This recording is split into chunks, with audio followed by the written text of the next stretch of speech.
আসসালামু আলাইকুম ওয়া রাহমাতুল্লাহি ওয়া বারাকাতুহু নাহমাদুহু ওয়া সাল্লি আলা রাসূলিল কারীম আম্মা বা'দ। সম্মানিত দর্শক, 5 ওয়াক্ত নামাজের পরে আমরা কি আমল করতে পারি এ সংক্রান্ত ভিডিও প্রথম পর্বে কয়েকটি আমলের কথা বলা হয়েছে। যারা প্রথম পর্বটি মিস করেছেন কমেন্ট বক্সে লিঙ্ক দেওয়া থাকবে, আপনারা দেখে নেবেন। আজকে আমরা দ্বিতীয় পর্ব শুরু করছি। সালাম ফেরানোর পরে বা 5 ওয়াক্ত ফরজ নামাজের পরে যে আমলগুলো করতে পারে তার মধ্যে আরেকটি আমল আমরা করব। হযরত মুআজ ইবনে জাবাল রাদিয়াল্লাহু তাআলা আনহু বলেন, রাসূলুল্লাহ সাল্লাল্লাহু আলাইহি ওয়াসাল্লাম আমার হাত ধরে বললেন, হে মুআজ, আমি তোমাকে ভালোবাসি, মুআজ আমি তোমাকে ভালোবাসি। এভাবে তিনি 3বার বললেন, মুআজ আমি তোমাকে ভালোবাসি। এরপরে রাসূল সাল্লাল্লাহু আলাইহি ওয়াসাল্লাম বললেন, মুআজ আমি তোমাকে ওসিয়ত করছি, প্রত্যেক নামাজের পরে এই দোয়াটি পড়বে। প্রত্যেক নামাজের পরে এই দোয়াটি কখনো বলা বাদ দিবে না।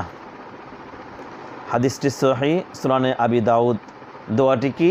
দোয়াটি হচ্ছে আল্লাহুম্মা আইন্নি আলা যিকরিকা ওয়া শুকরিকা ওয়া হুসনি ইবাদাতিক। আবার শুনি, আল্লাহুম্মা আইন্নি আলা যিকরিকা ওয়া শুকরিকা ওয়া হুসনি ইবাদাতিক।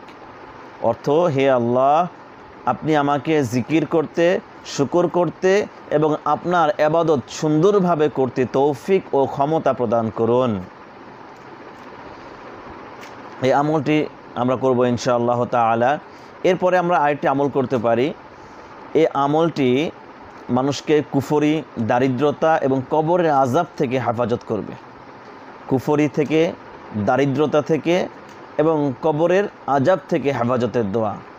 হযরত আবু বকর রাদিয়াল্লাহু তাআলা আনহু এর ছেলে মুসলিম বলেন, আমার পিতা নামাজের পরে এই দোয়াটি পাঠ করতেন এবং তিনি বলেছেন রাসূলুল্লাহ সাল্লাল্লাহু আলাইহি ওয়াসাল্লাম এই দোয়াটি সালাতের পরে পাঠ করতেন। তিনি ছেলেকে আরও বলেন, তুমি এই দোয়াটি নিয়মিত পড়বে। হাদিসটি সহিহ সুনানে আবি নাসাই, সুনানুন নাসাই। আমলটি, দোয়াটি হলো এই, আল্লাহুম্মা ইন্নী আউযু বিকা মিনাল কুফরি ওয়াল ফাকরি ওয়া আউযু বিকা মিন আযাবিল কবরি। আরেকবার শুনি, আল্লাহুম্মা ইন্নী আউযু বিকা মিনাল কুফরি ওয়াল ফাকরি ওয়া আউযু বিকা মিন আযাবিল কবরি। গত পর্বে আমরা 5টি দোয়া আমল শিখেছিলাম, আজকে 2টা শিখলাম। আরও একটি, প্রত্যেক নামাজের পরে 3টি সূরা একবার করে বলবো। প্রত্যেক নামাজের পরে 3টি সূরা একবার করে বলবো। প্রথমত সূরা ইখলাস। সূরা ইখলাস একবার, সূরা ফালাক, সূরা নাস, এই 3টি সূরা একবার করে বলবো। কোন 3টি সূরা? সূরা ইখলাস, সূরা ফালাক এবং সূরা নাস। রাসূলুল্লাহ সাল্লাল্লাহু আলাইহি ওয়াসাল্লাম বলেছেন, এই দোয়াটি যে ব্যক্তি পড়বে আল্লাহ তাআলা তাকে যাবতীয় বালা মুসিবত থেকে আল্লাহ তাআলা তাকে হেফাজত রাখবেন।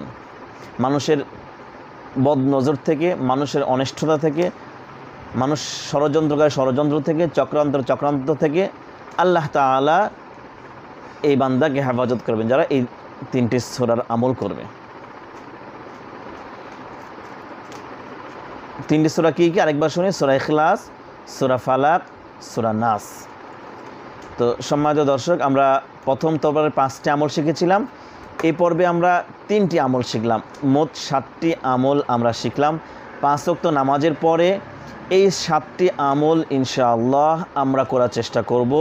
আল্লাহ পাক রব্বুল আলামিন আমাদের সকলকে তৌফিক দান করেন।